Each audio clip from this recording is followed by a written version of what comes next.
Hello and welcome to a round of 16 Total Soccer show. My name is Daryl Grove and I'm joined by a man who's all excited for single elimination. Oh, boy. His name is Taylor Rockwell. Hello. Hello. The elimination, certainly. What we just watched, definitely. Yes. All right. So we are recording this first part of the show after Argentina versus France in the first knockout game of World Cup 2018. Obligatory or traditional spoiler alert. There were goals. Oh, my goodness. There were goals. It was 4-3 to France. We have our first classic, I believe. There were so many goals and so many good goals that Tony Meola really had to work hard not to curse on air. Or blaspheme. Oh, my goodness. Yeah. I believe we got a gosh out of him as well. Oh, my gosh. That's what it was. So much to talk about in this game. Yep. I would argue super entertaining, dramatic game with all kinds of narratives and storylines. Yep. But a big driver of all that was that one team got their tactics wrong. Yes. Yeah? Yeah, it was France, right? It was not. No, it was not. It was Argentina. So let's start there. We'll get into the goals, but I think the bigger picture is where we need to start. Argentina went with the, what was it called in La Nacion? Falso Nueva. A Messi as a false nine. That is the big tactical talking point. Yep. Here's my take. Did not work. Did not work at all. Did not work at all. And I think Henry Bushnell did a good couple tweets about why it could have worked, because theoretically, if Messi were playing as a number 10, then N'Golo Kante can just kind of man-mark him and pay attention to him the whole game. Messi is a false 9. Now it's kind of a debate between the center backs and Kante. If Kante drops in, now there's space for the rest of the Argentina midfield to operate. Yep. So it would have made sense, but I think France did a couple things very smart. I think before we get into that, I think it's worth explaining to our non-tactics people what a false 9 is. Have at it. Correct me if I'm wrong. It's a 9 is a centre forward, a striker, right? Centre forward striker basically is your farthest forward player, and they play centrally around the opposition centre backs. Excuse me, I pronounce it centre backs. Looking for goals. A false 9 is someone who sometimes takes that position. But then wanders away from it, hoping to, be open for the ball in weird spots, because you can cause overloads, and to cause confusion among the rest of the team. Yeah, because you can pull a defender with you, or they're not sure who to step to, so then there's indecision. Other players can operate as a result.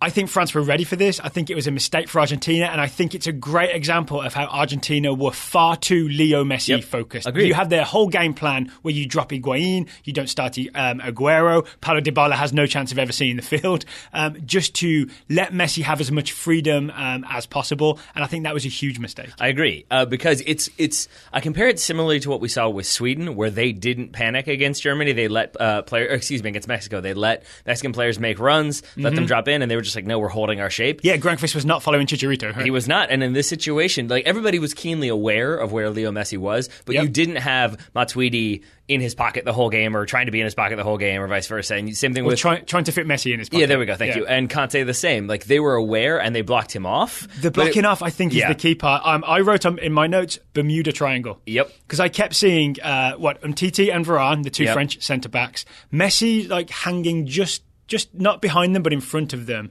But then N'Golo Kante, or sometimes Blaise Matuidi, at the tip of that triangle, just blocking any passes coming into him. We watched the tactics cam, right? Maybe the first 5-10 minutes Messi did this, and essentially got bored and went for a wander to try and find the ball. And he finally gets the ball, and as soon as he gets the ball... On the right, right? He wanders to the right. To Argentina's right, yeah. And as soon as he gets it sort of comfortably, he's cleaned out by Blaise Matuidi. And I think that's not a surprise either. I think there's an element of, you can work as hard as you want to get the ball, we're going to make sure that somebody's on you quickly, and we're going to let you know that somebody's on you quickly.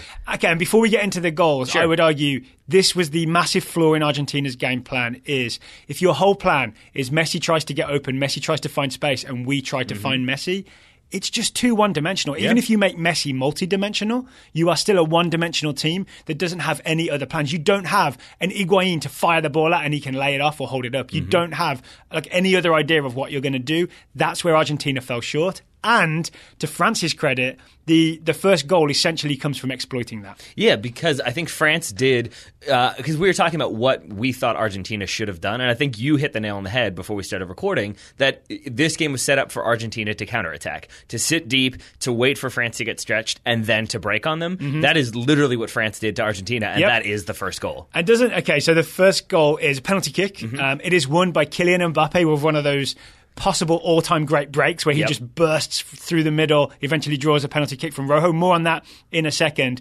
But it starts with Leo Messi drifting to Argentina's right, pulling everybody over there with him, and attempting a 1-2 with, I believe it was Pavón, maybe Perez, attempting a 1-2 and getting stuck by Paul Pogba. Because you are not going to get through like 6-7 French players over that side. Doesn't matter whether you're Leo Messi or Cristiano Ronaldo or Diego Maradona. You're going to get stuck at some point. And I would say like the connective tissue for a lot of this for me is that even when things did work for Argentina, I think they worked because they were individual moments, not necessarily because a system was in place. And I think this is a good example of that because Messi gets tackled.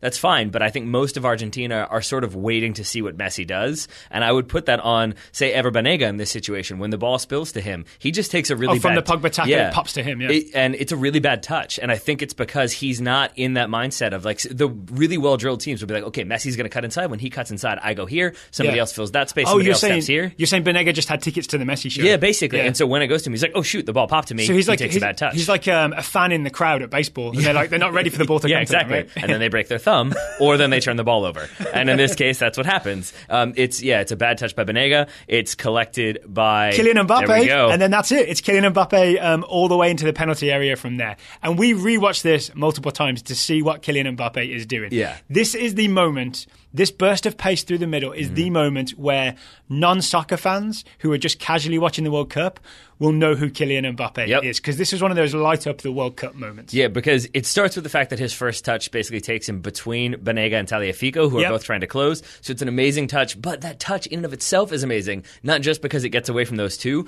but because I think another player who is reliant upon speed, I'm not saying Mbappe is, I'm saying a player who's just, I'm really fast, I'm going to beat you, he takes a heavier touch, and it leads him straight into Javier Mascherano. Mbappe's touch is so perfect because it gets away from the two defenders, but it keeps him far enough away from Mascherano. Mascherano can't close that gap. Mascherano can't even foul him. No, I honestly think that 2, 3, 4 years ago, Mascherano is a step faster and maybe manages to just stop Mbappe in his tracks and concede a professional foul, right? But even if he had gone for it, maybe he would have made contact, but it might even have been a red card at that point because it would have just looked that malicious. And I think Marcos Rojo then tries to go for the professional foul because he's trying to slow Mbappe down. And he does so outside of the box, and it doesn't work, so he has to do it again. He needs 2 chops at the tree. Yeah, right? And by the time he goes to the second one and chops the tree down, the Mbappe tree, this time it's in the box. I really think he just is trying to make a play to slow things up. He does it the first time outside the box, and I think does not realize that he's in the box for the second. And I want to just, another note I made after watching this Mbappe run, and this comes back throughout this game, is pace with a plan. This is what makes Kylian Mbappe special. It's not just that he's fast. We've said this before. Not anyone can be fast. Being fast is not enough to make you a great footballer, right? Using your pace in an intelligent, smart way and knowing where to take the ball with it and how to use that to intimidate and scare off other opponents. That's what Mbappe does. I think exploit is the word I'm looking for. I mean, it exploits it certainly because I think pace with a plan beats Argentina with half a plan. and that's really was the case. Now it's worth noting Argentina So one man had more than a plan than the entire Argentina team. Kind of felt that way. Some foresight there. I mean, even like a couple minutes later, 19th minute, Paul Pogba is fouled by Perez. And I love this sequence for 2 reasons. One, he's fouled, and immediately Mbappe spots the opportunity. He makes a darting run. Pogba plays like the 50-yard ball in over the top. Mbappe takes it down, gets fouled outside the box. Talk about that foul in a second. But I love it because Paul Pogba, as he's laying on the ground when the foul is blown, Perez jogs past him and is clearly about to kick the ball away. Just give it that little tap of like, oh, I didn't realize, like time wasting, whatever. Paul Pogba grabs the ball, pulls it in, and then like as he's pulling it in, uses the ball to stand up. It's almost the leverage, and then he plays that ball immediately. All right, so let's talk. I want to talk about this. We had criticised France in the past for not having a plan. The plan had seemed to be, in the group stage especially, was we'll just get the ball forward and hopefully Giroud or Griezmann or Mbappe, they'll find a way to do something. I'm going to argue that the reason it worked against Argentina is because Argentina was so focused on going forward and getting the ball to Messi that France were able to counterattack. And what France were doing really works when you open up and let them do it. Yes. You know what I'm saying? I do. I would say that I don't even criticize Argentina necessarily for trying to find Messi because he's one of, if not the best players in the world. I think the issue, though, is that when he's a false nine, he's drifting. It's his job is to drift around and move around. And if you have planned and really drilled, and that's been your whole system, is Messi's going to move, and he's going to move to here in certain situations or here in certain situations, you can build off that. You can establish patterns. But if your goal is, I'm going to find Messi, I'm going to play the ball to his feet, you pick the ball up as a left back, and Messi's on the right side of the field, you don't really have much to do. You would see them just try to work it that way, and yet you would eventually get picked off. Whereas, here's another good example. The reason I brought this up is you mentioned Pogba and that quick ball, that smart quick ball that he played. We rewatched Pogba a lot. There's a lot of just simple, smart, clean passes where Pogba is using his, I'm going to say superior or near superior technique to just keep the ball moving. I think Antoine Griezmann did the same thing. Instead of turning and going at people like he did in the group stage, he would have his back to goal and lay the ball off. France just moved the ball a lot more quickly. They looked like a team with a plan. That's it, because even sticking with Pogba for a moment, very often, even though he was like nominally in a 4-2-3-1, one of the two holding midfielders, he would constantly push off to France's right side, which allowed... I'd call it more like a 4-3-3 because Matuidi is in there as well. Yeah, that's fair. That's fair. Pogba. But he would still slide over to the right, which allowed Pavard to push far up the field. But if Pavard got caught out or lost the ball, Pogba's patrolling that area. He's going to help you win it back. It wasn't just Pavard get up the field, and there's vulnerabilities behind, but it's okay. We can risk that. More on France's fullbacks later. Sure. But, so this really, we were watching the office and we thought, all right, France is going to just steamroll this Argentina team because Argentina have got a bad plan that doesn't work. France have got a counter-attacking plan that absolutely does work. And yet, at the end of the first half, Angel Di Maria scores what I think we can correctly call a golazo. 100%. Yeah? Mm-hmm. And we were very confused why he was so open to score that golazo. So, the question is, how do this France team that has been able to shut down Messi for the most part, that has been able to really plan for this game, why do they leave Angel Di Maria with so much time and space at the top of the box to be able to essentially do that thing where you roll the ball out in front of you because you've got so much time, set yourself up perfectly, and you fire a shot past Lloris? The answer is Mercado. Yep. Mercado, Argentina's right back, pulls off a sneaky little miracle here. Yeah, he does. Because I would start with, I think France were content to, we're going to put bodies behind the ball. We're going to make sure that we've got enough people in the box. It was a corner kick, right? Yeah, so the corner comes through. It ends up being a throw-in. But I still think France's kind of defensive strategy was, if you guys want to shoot from 35 yards out, that's fine. We'll put you under a little bit of pressure. We would much rather you shoot from 35 than try to find combination plays through the middle. Mm-hmm. So I think they're okay with Di Maria shooting. I think the issue that you're referencing... normally Di Maria's shooting under pressure from, say, someone like Blaise Matuidi. Yes, and in this situation, well done. Because it's Matuidi trying to step, and Mercado, first of all, is pointing for the ball to be played to Di Maria, and as it's played, he just steps across and really does put an arm out and blocks Matuidi. He twice blocks Blaise Matuidi's attempt to get in front of Angel Di Maria and make that shot hard for him. Yeah. It really, I think if you were like hyper-refereeing this, you would go back and call that obstruction twice over. And I think in the end, Matuidi almost nearly gets there. And either of those Mercado blocks, if they hadn't happened, Matuidi would either, one, block the shot, two, tackle Di Maria, or at the very least, make it so that Di Maria doesn't have all the time in the world to set himself up. He'd feel the pressure. Yeah, exactly. So it's clever work from Mercado, but I think it is, again, representative of Argentina in this game, because there will be people who say, they scored 3 in the end, and Messi got 2 assists, and really it was a good attacking game, just the defense let them down. I would disagree, because even their second goal, their go-ahead goal... and yet Argentina go ahead. They do, after halftime, but again, it is a fluke, in my opinion. This one, like Di Maria is not a fluke, it's a golazo, but it's a moment of brilliance from an individual augmented by his teammates stepping across and not letting somebody defend. Yep. In this situation, the second goal, it's Leo Messi really, I think, trying a desperation shot. That he is it comes from a set piece outside the box for Argentina. He is being marked by Matuidi at this point. Matuidi isn't even looking at the ball. He is just looking at Messi. Mm-hmm. And he does about as good as he can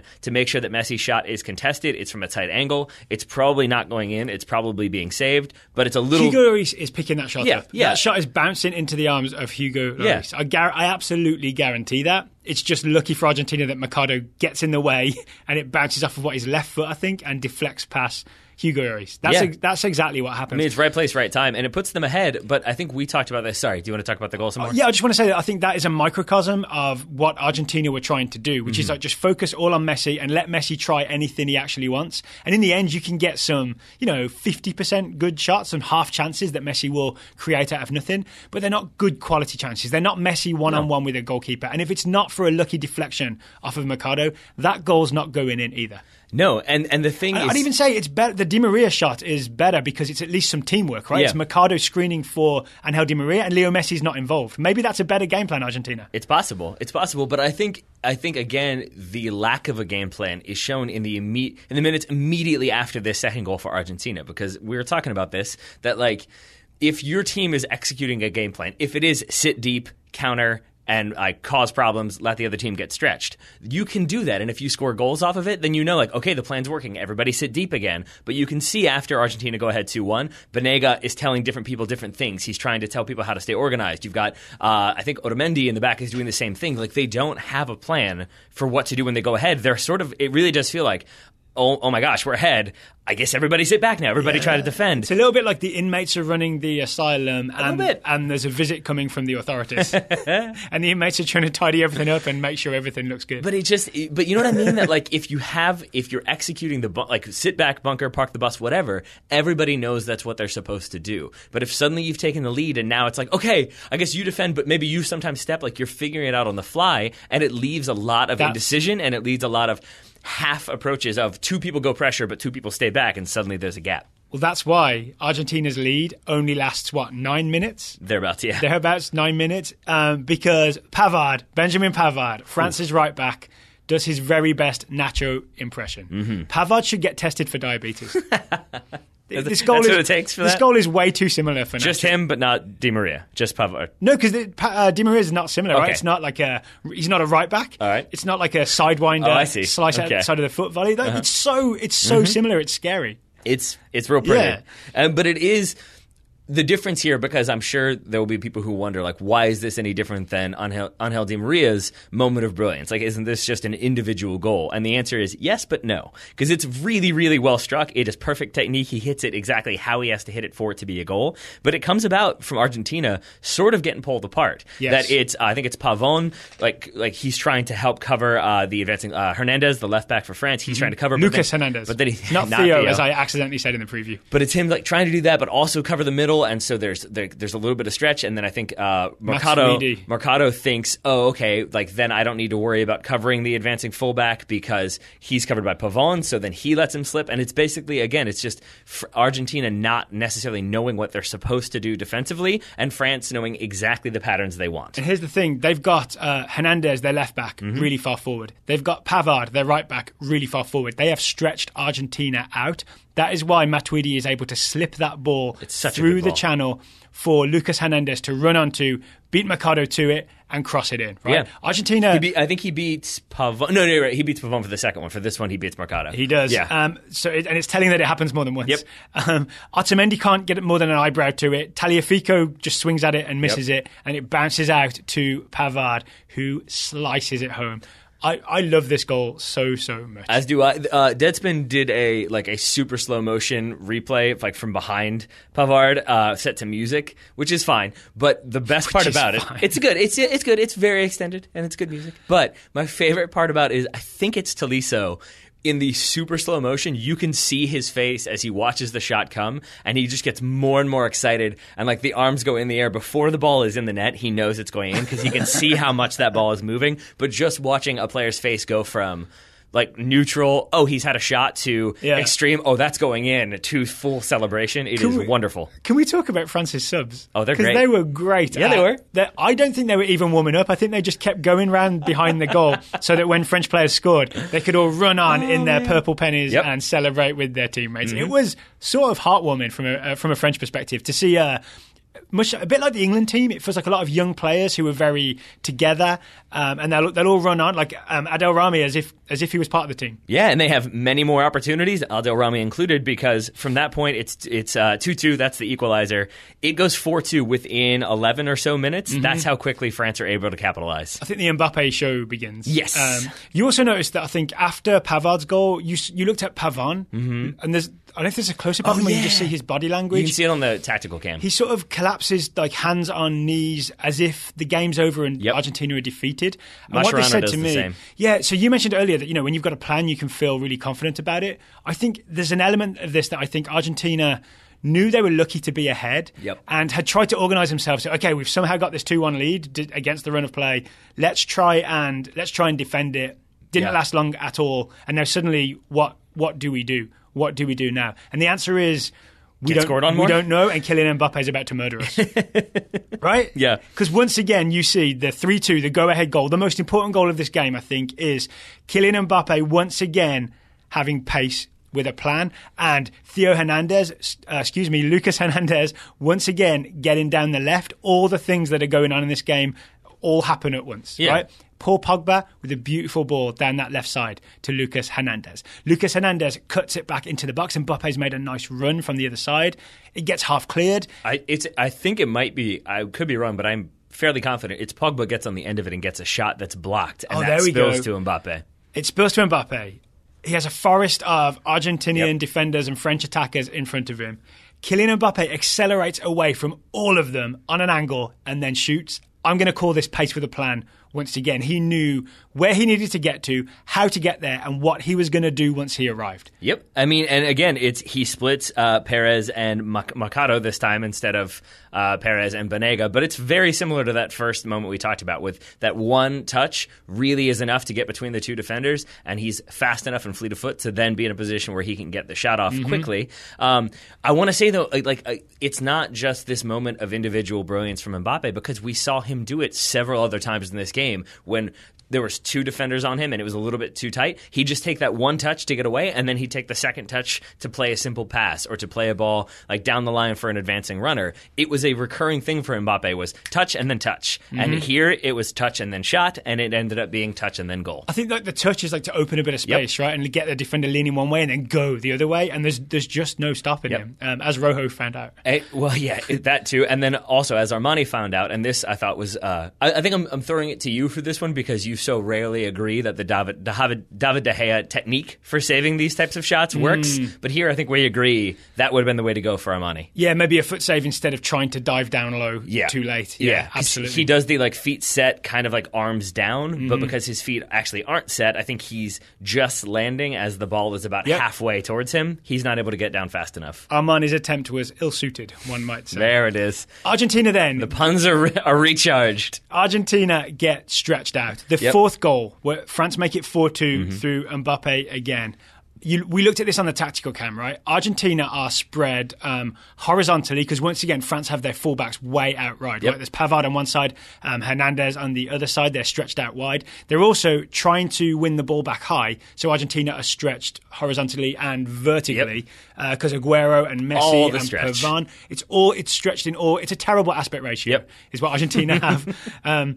In this moment, and basically France just one or two touch pass straight through the middle of them, including a classic Antoine Griezmann one-time layoff. Matuidi through to Giroud. Giroud just helps it onto Mbappe. Mbappe scores 4-2. Beautiful move, but Argentina really made it possible. Yeah, I mean, they're the real supporting actor in this goal. They make it possible because, as you said, they're stretched, but then there's, sorry to keep harping on it, but I think it is the narrative that I think is important in this game, is there's no plan for what to do. Once they're stretched... Because even their press was bad, right? It was just Aguero, Messi, and half of Pavard. But you can see then every player collapsing back. It is a collapse. It's not an organized retreat. It is, you go here, I guess I'll go there, I'll cover him. Oh wait, that guy's not covered, somebody else will cover him, I'm sure. And in this case, Tagliafico is in decent position, but he has to come central because of the space vacated by Otamendi when he steps. Now you've got Giroud and Griezmann open in the middle, dribbling at goal, so then Tagliafico has to come across, but in doing that, he leaves space for Kylian Mbappe. Yep. And it's a domino effect. Right? Yeah, exactly. And it ends 4-2. Well, it ends 4-3. It ends 4-3 because Messi does have... This sequence ends 4-2 is what I should have said. Messi does have a nice clip it to the back post to a running Aguero. I think Varane misses the header in the air. It's a nice assist. A nice header from Aguero as well, but it's literally too little, too late. So I want to look big picture at this because we haven't really talked about it. The idea of Messi coaching this team. Because we saw in the build-up to this, once again, Sampaoli not with the team in the tunnel. It's Messi in the tunnel at half-time giving a team talk.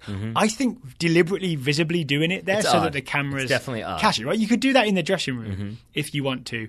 I think this is a great example of maybe why you shouldn't let players run the team. I agree. And I would say because if he's just cheering, like motivating the team to get going, I would say they could have done that in the locker room, or that's something Jorge Sampaoli could do. I would also say if he's giving technical instructions or what he wants to see people doing, he's doing it literally in a hallway as opponents walk past. So maybe that's not a great look either. Some of whom may speak Spanish. There's that. Like yes. Antoine Griezmann. Like most of them, yeah. And I'm really just interested in this whole idea of what Messi tried to do in this tournament and what we're going to think about him afterwards. I think I'll speak for myself. I am far more negative on him coming out of this tournament than I ever thought I would be. I think there's a decent narrative to be made that he was put in a bad situation with a bad coach who I listened to Tim Vickery talk about Sampaoli. He did not have nice things to say about him. He basically said Sampaoli's a mean little man who everyone got sick of because he just yells and harangues people, and maybe the Argentina squad got sick of all that. And to clarify, that's not Daryl. I mean, that is Daryl Grove paraphrasing a little bit, but I think Tim Vickery referred to him as a horrible little man. It was not kind. And so I think there is an argument to be made. You can see it in the eyes. His eyes squint because he spent so long yelling at people. I really believe your face takes the shape of your personality after a while.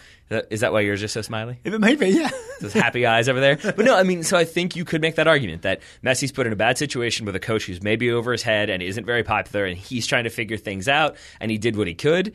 I think you could also make the argument that this felt sort of, I'm not going to do what I don't want to do. You're not the coach I want to be coaching me, and therefore I'm not going to do anything you say. And when things go bad, I'm going to sort of try to take on the team myself. I think Javier Mascherano, obviously a big part of that too. Yep. But I think he was a co-mutineer. I was very excited to come into this. If you had asked me before, who would I rather start a team with? It's the Diego Simeone leaked conversation. I genuinely wouldn't know right now between the two. It's Ronaldo, and that is a big shift for me because I have intentionally kept myself sort of they're both very, very good. Here's if we do assume that Messi ran the show and had a major say in the tactics and which is a big if, chose himself as the false nine. Yeah, it's a big if, but he definitely had a lot of input. Yeah, I think a better way to do it is to not build the whole thing around let's get Messi the ball. There is a more humble way that Messi could approach this, or if you want to remove Messi from it, that the Argentina team could approach this which is we have this weapon, it's Leo Messi, but maybe let's focus on developing some other strategies around that so that he is just part of a system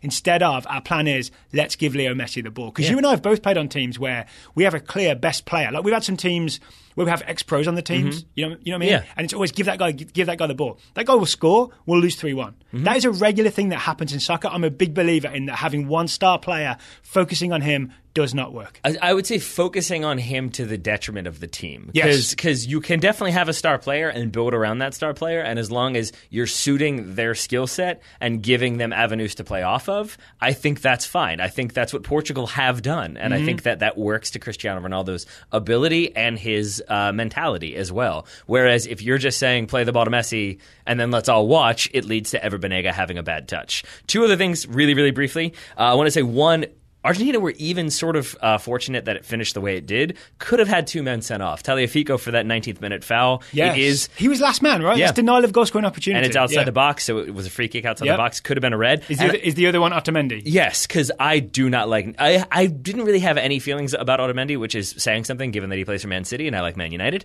There it is. It's fit in. But... just to see him kick the ball into... well, it was Paul Pogba. That probably made it worse. But again, he did this against Rakitic against Croatia. He kicked that ball into a player on the ground who was relatively defenseless. That should be a straight red, and I do not like Nico Otamendi. It's worth underlining how hard a professional player can strike a ball if they're trying to strike it at you, right? It's as good as a kick or a punch. Yeah, 100%. So I think that's one thing. Second thing I just want to note is... Griezmann might not get as many headlines because it was the Kylian Mbappe show and how good France looked as a whole, but I think a big reason why they looked as good as they did is because of the work Griezmann did. Yes. He gets the penalty, so he gets his goal, but so much just little checks into space and pulling defenders and moving around and being a constant problem for Argentina, never really allowing them to get settled. I agree, and I always thought of him as a facing goal, running at people type of player. I saw him as a back-to-goal, like not all the way up, but in midfield, back-to-goal, connecting passes kind of player. I also saw him as a source of authority in this game. You finally saw him suggesting to various players what I saw him complain at Lucas Hernandez for going too far forward and ruining what would have been a cross-field move. Yep. So lots of little things like that. There we are. So well done, Antoine. Well done, France. They move on to meet. We'll find out in just a second. Ooh, a teaser. I like it. A teaser for part 2 of the show. Always building drama. Always building drama. We should let people know we have taken a short break, so we do know what happened in the Portugal-Uruguay game. Maybe you do too. We'll talk about it in just a few minutes. First, today's show is sponsored by our first ever jeans sponsor, Liverpool Jeans. Liverpool Jeans, thank you for sponsoring today's episode of the Total Soccer Show. I like the specificity of that because it makes it sound like we've had a khaki sponsor before, but now we've just moved to jeans. We haven't had either. But Liverpool Jeans did send us a variety of styles with different fabrics, and I loved all of them. Not just denim, right? Not just denim. That's why you can dress it up or go casual with Liverpool Jeans. That's right, Liverpool Jeans, premium quality at non-premium prices. And I think that's worth noting because you can kind of tell when they come out of the box, they feel a little bit more high quality than the jeans I'm used to buying. I'll put it that way. Yep. So as I understand it, Liverpool jeans have the same sort of craftsmanship, the same sort of attention to detail. And I've been told, because we've only had ours for a week or so, but I've been told the same longevity as premium priced jeans. So like high-end designers, you maybe spend, $300-$400 on those jeans. Liverpool Jeans offers the same quality, the same look for under $100. They are, if Leo Messi is the name everybody knows, and maybe he's starting to disappoint, and maybe too much attention is on him, I'm going to say Liverpool Jeans are the Kylian Mbappe of the pants world. I mean, they do promote ease of movement, flexibility, and comfort. He certainly does that. He looked like he had ease of movement, flexibility, and comfort. Discomfort for Argentinian defenders. A little bit, yeah. They were wearing the designer ones that are too tight and overpriced. And maybe a few of those players also have an exorbitant price tag on them that isn't justified, whereas the Liverpool Jeans price tag definitely justified. So, yeah, under $100 for Liverpool Jeans. Even better, you can make it even cheaper. What? If you use the Total Soccer Show discount code. So you go to liverpooljeans.com. The link will be in the show notes. Can you guess what it is, Taylor? I'm going to say the promo code. Yeah. I guess it was a promo code. Can you remember what the promo code is? Is it TSS? It is TSS. There we go. It is TSS for 20%. Stalling for time, baby. 20% off at liverpooljeans.com. Thank you to Liverpool Jeans for sponsoring today's program. And for providing me with pants to wear tomorrow. Hooray, pants. It was just y'all showing up in boxers before we got pants in the mail. So that's good. It was timely. Also timely would be this review of Portugal v. Uruguay, which we're going to get to in just a moment. 3, 2, 1. There's your spoiler alert. Portugal lose. Uruguay advance. Cristiano Ronaldo out. Messi and Ronaldo are both out of the World Cup after the round of 16. There is panic everywhere. Not just Fox Sports. I think there's panic everywhere in terms of what are we going to do with our narrative. I was just picturing. Get me the Jordan Henderson file. I did just picture like a Fox manager just like kick open a door, letting in light to this room full of interns, and it's like, I need to know who this Mbappe guy is. Like, we got to find more people. Is he a teenager? Is he not? Let me know. I think the story tomorrow is going to be like, is Neymar the new Messi or something? It's gonna they're gonna have to pivot that direction. I know people we've seen on Twitter a lot of people are making this joke about Fox, but this really is a global thing. Oh yeah, right? That Messi and Ronaldo were the big names at the World Cup, and now I mean everyone's going to be looking for a new angle on the World Cup. I've got one. Maybe just focus on the games and the soccer and what's going on there. That's too novel. Well, why don't we set a good example? Okay. Right? Set a good example. Ronaldo. Right. Oh, no? Well, we are going to talk about Ronaldo, but in the context of his Portuguese team that lost this game 2-1 to Uruguay. 2 goals from Edson Cavani to win 2-1. Yes. Where would you like to start, Taylor? I would say maybe not even with the tactics, maybe with that first goal, because I think the tactics don't necessarily evolve or even change that much, but I think that goal very much informs the way most of this game went. That's interesting. I would argue that it's a good example of what Uruguay do, which is a lot of the time they had 4 defenders, 4 midfielders, stayed pretty compact, and then a roaming Cavani and Suarez, who really did all kinds of damage to Portugal as just a 2-man strike force. They were like a special team that was assembled and brought in for a special mission. They would often have, I think for the most part, it was Suarez would stay very high and really hassle Pepe and Font, right? That'd be up on those defenders. And then Cavani had license to roam between the deep midfield line and the high Suarez, everywhere in between, and then those two could connect. It should not have been possible. But when you get the special task force in, big things happen. All right, so you're going special task force. Yeah. I'm going the gopher or gophers from Caddyshack because they pop up unexpectedly where you don't expect them to be. There's visible teeth. There's visible teeth in there. That definitely counts as one. They like to dance. There's a little bit of dancing when those goals happen. Yeah. But it really is the biggest thing is that it'll be Cavani on the right, and you look for Suarez, and he's on the far, far left touchline. And then the camera will cut back, and you'll cut back to them, and suddenly Cavani's come central, and Suarez is drifting in. And it's so much movement that I think it's really difficult for defenses to ever sort of feel comfortable in knowing exactly where those two are. I think that's right. I think this goal's a good example because, isn't it? I think Bentancur, my favourite Uruguayan midfielder, Bentancur gets the ball out. Really nice little play just to get out of a bit of trouble. Gets it to Cavani. Cavani's like centre-right.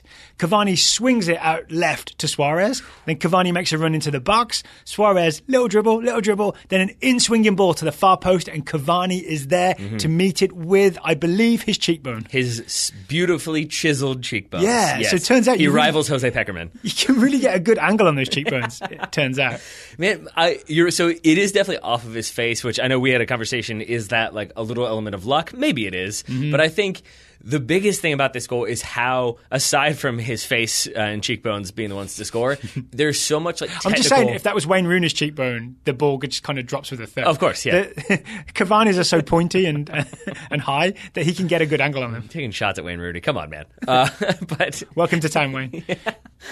But everything about this goal, I think, it speaks to like how technically proficient / brilliant these two are. Yeah. Because it's Cavani getting that ball out on the right side. He sees Suarez stretching the defense and drifting wide. He takes a touch away from Suarez, then plays I'm going to say inch-perfect pass. Because it's not as though Suarez has just drifted and is completely unmarked. Yeah, it's not an easy ball. No, I mean, is it Guerrero on the left or the right? Guerrero's the left back. So Ricardo, the right back is Ricardo. Ricardo is aware of him. Like, Ricardo is maybe 10 yards from Suarez. He's tracking him. It's just that's how well hit the ball is, that Suarez is able to settle it and still really have time to pick out the return ball. And then it's really good work from Suarez, not just to create a little bit of room to be able to play that ball in, but the velocity and bend on that ball. We've talked about those types of delivery before. It's really, really difficult because the goalkeeper knows it's hit low and it's hit hard. He's not going to be able to get to it, so he'll kind of stay more rooted, whereas if it's in the air, he can come out and collect it. Rui Patricio, call him by his name. My mistake. I know you love him very, very much. Future Wolverhampton legend. And then the defenders, I mean, specifically in this case, it's Pepe and Jose Font. They're not going to want to try to make a play on that ball. They both get kind of bypassed, right? Because the ball goes over and in front of them, and then it comes back over them to the far post. They never get a chance to get either of their heads to it. No, the only one who maybe should have gotten a head to it or had a chance to would be Rafael Guerrero, who I think basically just he bites on an Edson Cavani run. Yeah. Because he assumes that Cavani's run is going to be as predictable as it looks, right? Because Cavani is bending inwards, essentially towards the penalty area-ish, and he takes a detour at the last second towards the far post. I think Guerrero doesn't read the detour coming. Agreed. And this is, I'm not trying to take more shots at Fox. Should have put his GPS on. Yes, that would have been a good idea. And again, not trying to take more shots at Fox, but their halftime analysis, it seemed a little bit like they were saying, like, because of the run of Cavani, Guerrero never knows he's there. They did the graphical laser eyes on him to make it look like he'd never seen them. I think those things are not always accurate. No, right? Especially because there's definitely one angle where he's looking right at Cavani and thinks, oh, he's going inside. I can make sure that happens as long as I cover the back post, and then doesn't recognize that Cavani has made that darting run to the outside. Yes. All right. 1-0 Uruguay after 7 minutes. Cheekbones. We had said that France, Argentina would be the dessert. Yeah. Uruguay, Portugal would be very much more meat and potatoes. Like, it wouldn't be the... This was more like beets. This was like eat your beets. Yeah. But I thought with that first goal that the game would open up. No disrespect to beets. Beets are fine. I don't like beets. The game would open up because Portugal would have to come forward. And that did happen, but the game didn't open up because Uruguay was so good at defending. Yep. They just kept having that 4 and 4, and then they still had the threat of a counter with just Cavani and Suarez up there, and they could go direct, they could hit him on the counter. That just kept happening. And I want to take a moment to praise Uruguay's defending. Yeah, absolutely. They were very good at being compact, keeping their shape, but also passing men off. I would always see they wouldn't let like 2-on-1s develop down a wing because someone would always make sure to be over there so Portugal could never overload one side and get good crosses in. Yep. You know, Portugal loved to cross for Ronaldo, right? They never really had a good chance to cross. I would say it speaks volumes about Uruguay's defense that I think the two really dangerous chances that Portugal got, one of which they scored off of that corner, both of which I think you can put at the feet of Uruguayan players. For the corner that Pepe heads in, they're slow to react to it. Yeah. We'll talk about that in a second. But even for the one, I forget who it is who ends up shooting over. It might be... I can't remember who it was. I apologize. But it's basically Fernando Muslera comes, he thinks he's caught the ball, it spills, and then there's a shot on an open net that maybe it was Bernardo Silva puts over. But either way, it's two mistakes from Uruguay are the reasons why Portugal have opportunities, and they capitalize on one and almost capitalize on the other. And I say that only to say they're ruthlessly efficient, Portugal. So to be able to really cut that out so that you really only have two mistakes that lead to two chances, I would say that's not too bad. Would you agree?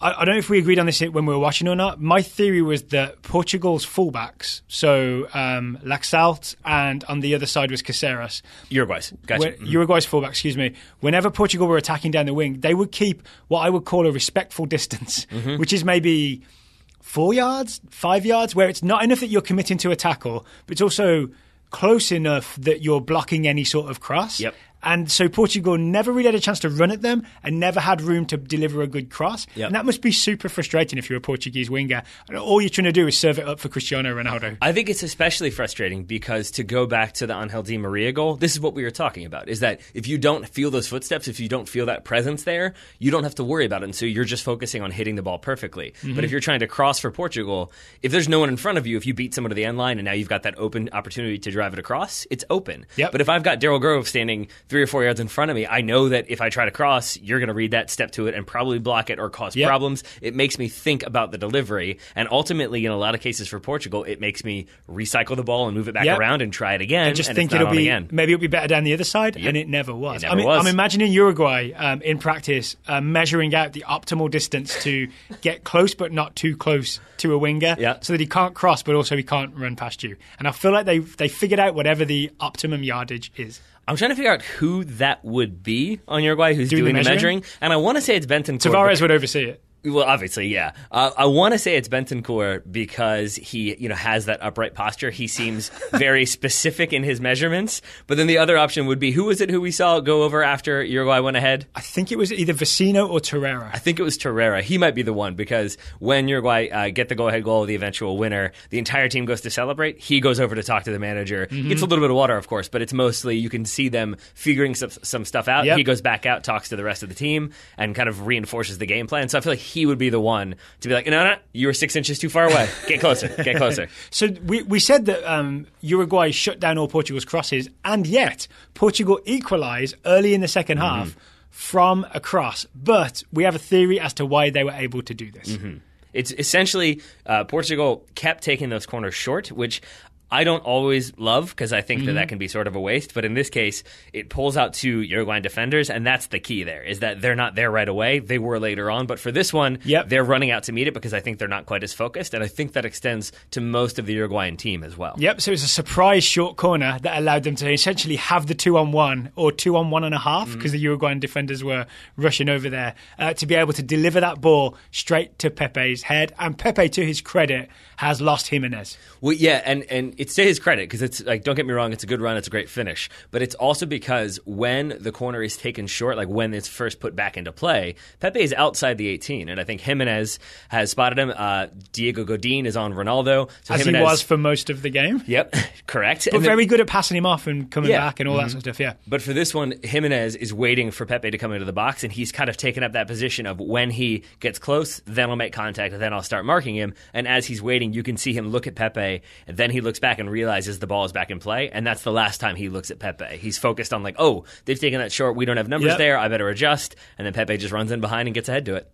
But Pepe wasn't done. Nope. Unfortunately for Pepe, because we think Pepe has a major role in Uruguay's winner, scored not too long after the equaliser, right? It's scored by Cavani. It's that beautiful 7 minutes later, open hips, bendy ball that goes into inside the far post. Really beautiful goal.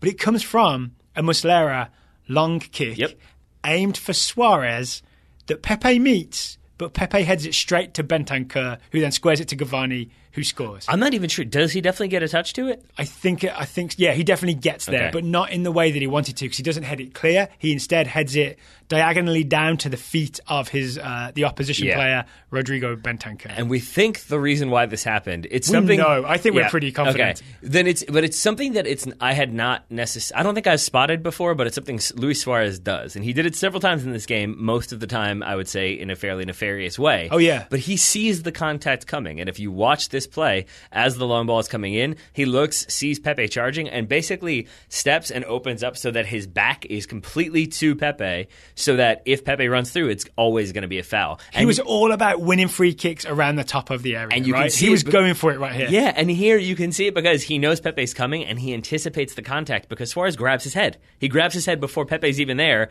and then he realizes, we have the ball, and then immediately he's running. Which would have, side note here, this would have marked the third or fourth time that Suarez had gone for an aerial challenge, not got hit in the head at all, and gone down holding his head. This is some next level Suarez cheating. And I find this one slightly offensive because I agree.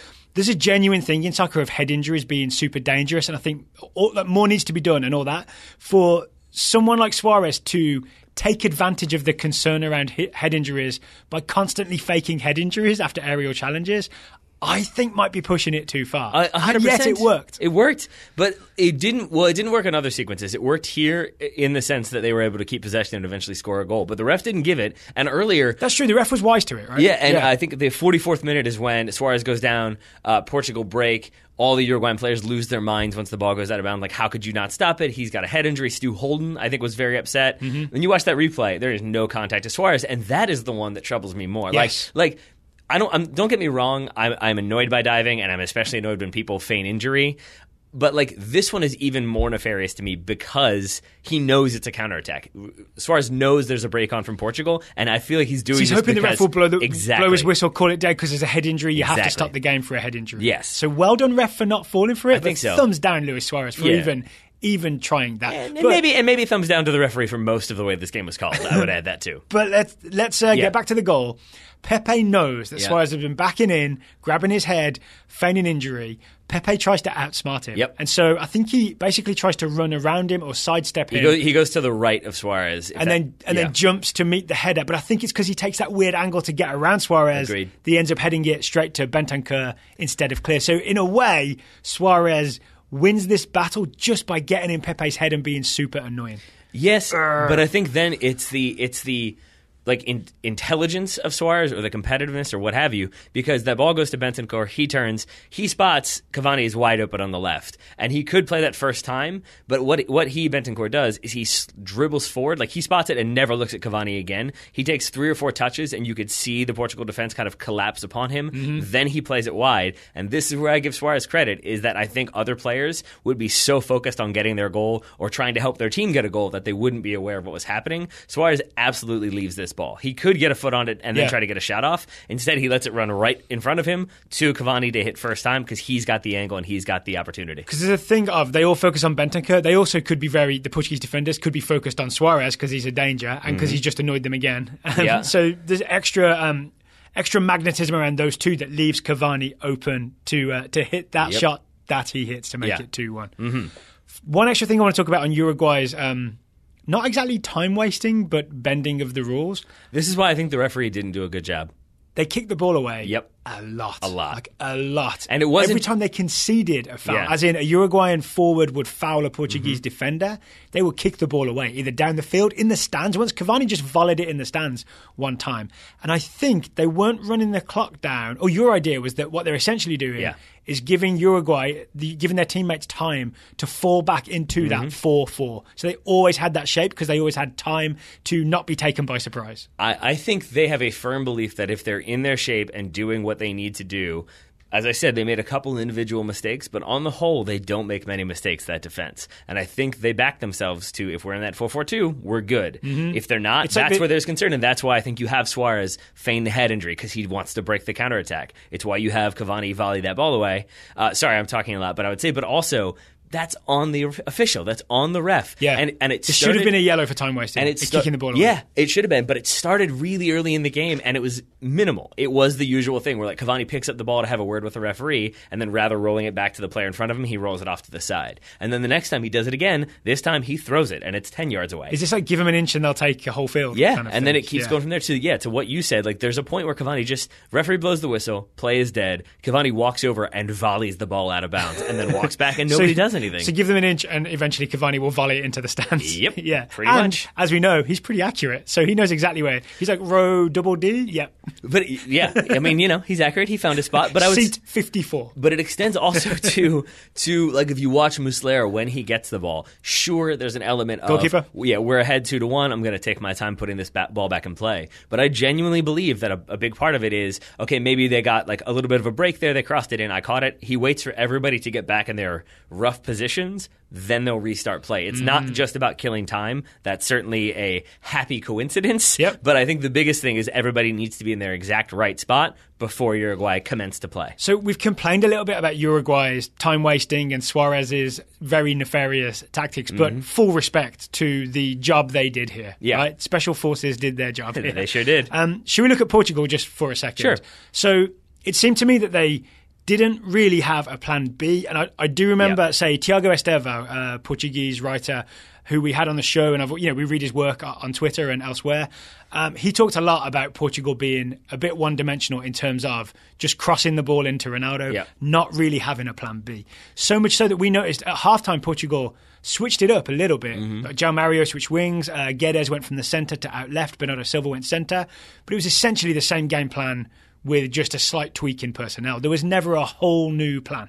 So then my question, like genuine question, because I don't know how to feel about this, is this the same thing that we criticized Argentina and Messi for? Like, why do you think, is this different? And if so, why do you think it's different? I think it's different because this is a team with a plan. And the plan wasn't just Ronaldo-centric, right? When that ball goes in the box, it can be for Guedes. When that ball goes in the box, it could be for Andre Silva, who's in there later. So other people can benefit from the plan. As opposed to, the plan wasn't give Ronaldo the ball anywhere on the field and hope he does something. It was more like, right, we're the team that is defensively solid, which is one thing Argentina did not try to do, right? And then eventually we work the ball down the wing and we cross it in. So the team has a plan beyond give it to the guy. Well, we'll see what their plan is beyond this World Cup, because that's where they are right now. Uruguay or not, they advance. As I said earlier, now that it's going to be Uruguay-France, I am very excited for that game because that is about as much of a contrast in styles as I think we're going to get. Well, speaking of style, Taylor Rockwell, before we preview Sunday's round of 16 games, you already know what I did here. Right? I do. Today's show is sponsored by... I'm sitting across from you, yes. Grip 6 Belts. Grip 6 Belts, thank you for sponsoring the Total Soccer Show. Indeed, Grip 6 Belts, the only belt with no holes and no flap hanging out, which is true. My wife very much appreciated that the other day. I had a shirt tucked in, and she said, there's no flap. It's just the belt buckle. And I said, yes, it is. That's what they're going for. It's very sleek and very stylish. And then she tried to steal my belt, because that did happen. Did she really? She absolutely did. I mean, she could just buy one. Is that. We'll give her the discount code. It's TSS for 15% off. Here's the big thing with Grip 6 Belt. I don't think any other belt company that I know of makes this offer. It's guaranteed to last forever. It's what? Guaranteed to last forever. I actually don't know the phrase. The guarantee. The guarantee. You can return this belt for a full refund plus shipping at any time, any condition, and for any reason. Yep, and so that means this is not the Tommy Boy guarantee where you just put a guarantee on a box to make people feel better. This is a real guarantee. If a truck drives over it someday, you can send that puppy back. And if you're picturing a regular belt, right? If you're picturing a leather belt, and you imagine how the holes get stretched and the buckle gets loose, all the things that have happened to your belts over the years, and eventually it's no good and you have to get rid of it. This is a completely differently designed belt. This is why it's guaranteed to last forever. It's made of a special webbing, and then the buckle, I think buckle's the wrong word, right? But the plate will grip the webbing, and it is impossible for that to come loose unless you turn it to a certain angle. There we are. So it'll hold. I think, again, their website describes it as like 1,000 tiny badgers, but I'm going to say friendly badgers. I would say it's like Uruguay's defense. Yes. Just bites on and holds on. Bites on and holds on, and nothing gets loose. There we go. So if you would like to get 15% off a Grip 6 belt, you go to grip6.com. That's GRIP and the number 6.com. nbsp.com. The link will be in the show notes. You can use the discount code TSS to get 15% off. If you're looking for a better belt, Grip 6 belts. And a different belt, I would say. Yes. If you want just a little bit different style, different look, it's nice and clean. It really is a good look if you're looking for just a little different take on a belt. And final thing worth mentioning, it is genuinely made in the USA in Draper, Utah. Made in the USA, grip6.com. All right, that leads us to our 2 games for Saturday. Daryl Grove, shall we start with the first one? Spain v. Russia. I believe you mean Sunday, but yes. Whatever. Spain, Time is meaningless. Spain versus Russia, the 3rd and 4th games in the round of 16. The host nation against Spain. 10 a.m. on Big Fox. I think I'm looking forward to this one. It's a ringing endorsement. Well, I mean, I haven't loved watching Russia play the whole time, but I think I'm ready to see them get tested for real. Right? Because they got tested against Uruguay in the final group stage game. They got beat against Uruguay, but they rotated a little bit, right? So it wasn't full strength Russia going out there against Uruguay. That's true, but I would say even the rotation they did do, it was against Uruguay, who, as we've just talked about, they sit back, they defend deep, they counter on you. Russia have not played a team like Spain yet, not just in terms of the talent Spain have to offer, but the way they play, the possession, the high press. I will be very fascinated to see how Russia deal with that pressure, deal with the fact that they're probably not going to have the ball nearly as much as they've gotten used to from the group stage, and how they respond. So here's one thing I think that Cheryshev should do. Cheryshev, excuse me. Cheryshev is the player, right? You mean him specifically? Cheryshev, the coach. Here's what I think he should do. He practiced this team a lot in the build-up to the World Cup in a 3-5-1-1 that flooded the midfield with numbers, right? In the group stage games, he went 4 at the back, and it worked against Saudi Arabia. It worked against Mohamed Salah's Egypt. It did not work against Uruguay. I think he needs to go back to 3 at the back, and I think the reason is Ignashevich, the old man in defence, right? He's 38 years old. He does not have the legs to cover all the ground. I think he needs 2 centre-backs alongside him to cover the ground. And ideally, maybe those wing-backs need to be back in a 5 as well, because Spain are going to be possessing this ball and they're going to be moving it quickly. And Iniesta's going to be interchanging passes with Isco. You're going to need numbers back. You're going to need numbers in the middle. You're going to need numbers everywhere. The thing, though, I would say with that is that if you're going to have those 3 back, they're going to have to be very well drilled. It can't just be sit back and try to defend, because Spain are going to have so much fluidity of movement that if you're just a center back and I'm tracking Andres Iniesta, he's going to make a run away. If you follow him, you've left a ton of space behind. But if you leave him, there's no guarantee somebody picks him up. So Russia will have to be very disciplined in how they do that defensive approach. Do you think when they get the ball back, they go long and direct to Zuba? I absolutely do. Do you think Zuba starts ahead of Fyodor Smolov? Yes. Yeah, I do too. I think he's really won that starting spot. I also think he's the good outlet ball, right? If you're under a lot of pressure from Spain and you're looking to mount a counter-attack, aim it to the big guy with the good touch. Yes. I would say that approach then is dependent on someone running off of him or giving him support, because... So Golovin? Yeah, probably. Who will return. He did rest. Or Cheryshev, who I accidentally referenced earlier. Or him. He did not rest, but did come out in like the 38th minute. He was the Mekwe when they got the red card. So either one of them could be underneath, but that will be another aspect of what Russia will need to do, because you can't just hoof it long and hope Zuba holds it up for 10 seconds. You've got to have somebody running into... Maybe you hold it for 90 minutes. Yeah, or that too. You've got to have somebody there to support him for him to lay it off to. And then for Spain, there are, I guess, question marks, but I think the bigger one is just Isn't it mostly which talented player plays? Yes, but it's not a Spain team that have necessarily, like, they haven't underwhelmed, but they've whelmed, is I guess what I'll say. Like, there have been moments where we're sort of like, that doesn't seem like it's working, but then they're still able to pull it out. There have been individual mistakes, but then there's also moments of individual brilliance. Iniesta sort of making basically a technical mistake in terms of not controlling the ball and conceding that goal against Morocco. That was a weird moment, right? Yep. But then he weirdly made up for it with the rest of his performance. Yeah, and but it means that moment is there and possible to happen again for any Spanish player. Yeah. Same thing for David De Gea, who, like, it's the most manufactured nonsense drama I've seen. So many of the previews, like, David De Gea is expected to retain his spot, but questions, and it's like, yeah, of course he is. Like, they're not going to take David De Gea out. I mean, now that I've said that, maybe they will, but he is absolutely going to start. And as we've talked about many times, he's a very good goalkeeper.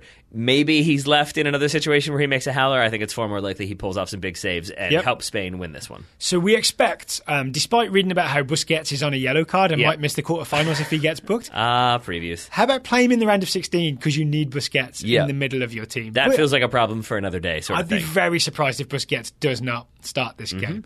I'm also interested to see Golovin, the sort of star Russian midfielder, I think that's fair to say, up against this Spanish midfield. Has he got the quick moves and the chops and the competitiveness to go up against Busquets, Iniesta, maybe Koke? I think that's probably the likely starting three, right? Yeah.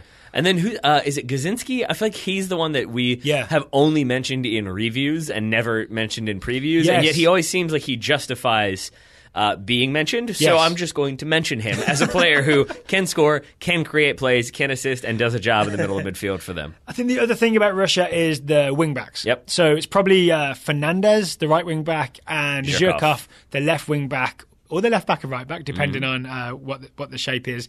They're going to have a lot of work to do, right? They're going to be tracking Jordi Alba and Dani Carvajal as they come forward. I've heard of them. They've got to be overlapping and providing width to Russia when they attack. A lot rests on their shoulders or maybe even on their feet. All right. So that's 10 a.m. on Big Fox. One more. We can't end this without mentioning Diego Costa. Okay. We talked about Suarez's nefariousness. Costa is still the king. He is. You've got to watch out for Diego Costa. I can see him annoying some Russian defenders. I agree with you. I would also say, I know you don't always love this argument, but the traditional thing is one striker makes it very difficult for a three-man center back grouping because no one is ever entirely sure who needs to step and mark that one forward. I don't necessarily buy into it either, as my tone will suggest, but I will say if there was one forward who will just constantly, aside from Luis Suarez, if there's one forward who will constantly move between those center backs and cause problems and cause uncertainty, it's Diego Costa. But I would expect this game to be more Spain with the ball, moving the ball around the top of Russia's area as Russia frantically defend, and then they try to break. So there's going to be more than one striker in the area at any one time. Yeah, true. Yeah. But I feel like if we're still doing specific predictions, one I would make is that you will have that moment where one center back will pass Costa off to another center back, and as soon as you see that center back do it, he just stops and stays between them, and then they have to have another conversation about who needs to go where to block him off. And as Tom Hanks said, that's the true truth. Moving on, at 2 p.m., you don't get that reference? What movie? Cloud Atlas. Okay. Yeah. You're one of the 8 people who saw that, so there you go. And read the book. All right, 2 p.m. on Big Fox. Fancy pants book reader over there. It is Croatia versus Denmark. Croatia versus Denmark. This to me is another one where it's possession versus directness. I agree, and I'm going to be direct here and say, Cloud Atlas, really? What? Like, you thought that would be this ubiquitous reference point that everybody would be like, oh, Cloud Atlas, one. I thought you would have seen it. I have not seen that movie. Well, there's time to fix that. You're the one who reads the reviews. I never read reviews, and yet this one I'm like, I've seen the reviews on that movie. So Croatia versus Denmark. I know we're going to get like 8 million people now tweeting like, Cloud Atlas is my favorite movie, and I'm willing to deal with that. So Croatia versus Denmark is going to be a lot of Croatian possession, and I think Denmark will be the ones going more direct. What do you think, Taylor? I've said my piece.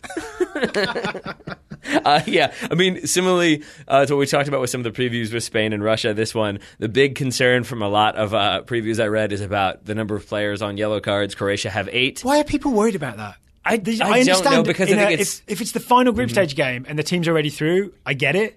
It's a round of 16 preview. You're trying to win the round of 16 game. You're very dumb to start thinking about the quarterfinal. It's because I think true, but I think genuinely it's indicative that that's what a lot of the previewers are doing. They're looking at Spain-Russia and thinking it's obviously going to be Spain, so do they play Busquets? If you look at Croatia-Denmark, it seems like the sentiment is it's obviously going to be Croatia. That's interesting. But who doesn't get to play because they have so many? Croatia have been very impressive, so I think I understand that sentiment, and they beat Argentina, so they're sort of very much on a high. They actually did the dream thing. Dalic, the coach, did the dream thing of rotated the team, rested loads of players for the final group stage game, beat Iceland 2-1 anyway, right? Badal came in and scored that great volley into the floor goal. So Croatia very much on a high. I love what they do, though. I love seeing Modric in full flow. I love seeing Rakitic exchange passes with him. I love watching Mario Mandzukic win balls in the air, diving headers, diving chest passes, controlling balls into him, always surprising me by how good he is with his feet. I don't know how many times I have to learn that he's actually a good footballer and not just a tall dude. Mario Mandzukic is always the player to watch. I feel like you've done a good job hyping people up about Croatia, which then makes me feel like I have to hype up Denmark. So go for it. Christian Eriksen will be there? He certainly will. Oh, you want more? Okay. Yeah, no, I'm kidding. I think, yes, you have Christian Eriksen, obviously, who can shoot, who can link play, I think a key thing could be in this game, shoot from distance at moments when maybe you don't see it coming. Mm-hmm. So that could be... Or deliver weird passes from distance when you don't see it coming. There it is. That's what he does for Spurs a lot. I keep getting excited about Pione Sisto, but I don't think he's justified that level of hype. He seems like instead he tends to be the first sub for Denmark, but is obviously can dribble, can cause problems. Whether or not he'll rise to the occasion, we'll find out tomorrow. He's got the slalom knees. And then your man, Yusuf Poulsen, who will return after suspension. Yes. He's big, and he's a target. So this is one of the things that Denmark do. I think we've said this multiple times now. This will be the fourth time, but it's still true. Denmark love to go long to either Jorgensen, the centre forward, or Poulsen, the right winger, and then those guys will either control it or they'll knock it down for Eriksen to come and connect with. So that's how they sort of build the attack quite quickly, is to go direct and then drop to Eriksen, and then Eriksen's got the ball at the top of the area.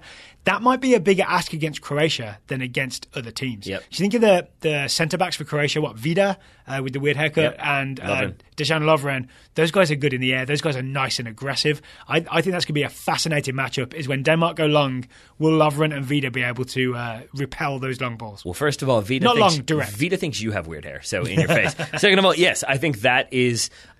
a thing to keep an eye on. Similarly, if you flip that around, the defensive issues for Denmark also, I think, will tell you how they're going to play this game. Kvist, the usual starting center back, he will not be able... Kvist is defensive midfielder.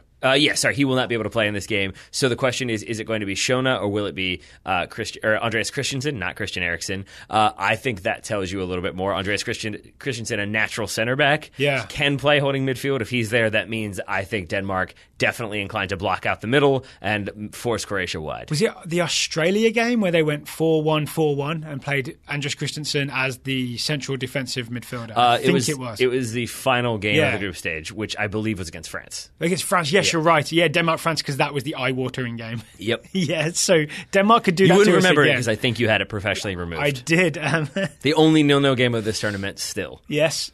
Wow. Especially after today, right? Yep. So, anything else to add on Croatia-Denmark? I feel like I'm more excited for Spain-Russia, less excited for Croatia-Denmark, but I could very easily be proven wrong. I think both of these will be interesting for similar reasons, because I do think Denmark will be more defensive. I think Russia the same. I think Spain obviously will have more of the ball, more attacking opportunities. Croatia, I think they've proven they will have several attacking opportunities. So I want to see how both teams react to each other and who emerges victorious, not just from a standpoint of you always want to know who wins, but from are they both able to execute their game plans the way they would like? That will tell the story of these games. All right. And the full story will be revealed tomorrow when we are back with yet another review show. We'll be reviewing Spain, Russia, Croatia, Denmark on tomorrow's Total Soccer show. Before we say goodbye, I want to remind people, and I think Taylor wants to remind people, the World Cup Comedy Tour is coming in 17 days. If you go to worldcupcomedytour.com, you will see the full listing of where we're going to be. It's not just us, it's the Cooligans, Michael Majid, it's all kinds of other guests along the way. It's going to be a soccer extravaganza where we celebrate England's World Cup victory. Michael Majid. There you go, Michael, I gotcha. Did I pronounce it incorrectly? I'm sorry, Michael. My apologies. But yeah, I just do want to bum him out when he hears this, and it's like, oh. Michael Majid. And it's also Cowligans. The Cowligans. Yeah. Free milk from the Cardigans. So it's worldcupcomedytour.com, and it's hopefully coming to a town near you, or if not, then check how far it's going to be. Tickets are selling. They're not sold out, but tickets are selling, we've been told.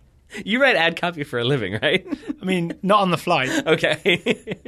I normally get to... It in no way shows. I normally get to do a few drafts before I submit it, yeah. I also do this for a living. That's true. Hopefully you go on tour for a living. Yeah, perfect. So once again, worldcupcomedytour.com. Taylor Rockwell, thank you for taking the time to talk to me today. That's deserved. Right back at you, buddy. Listeners, thank you for listening, and we will talk to you again tomorrow. Taylor's off to watch Cloud Atlas.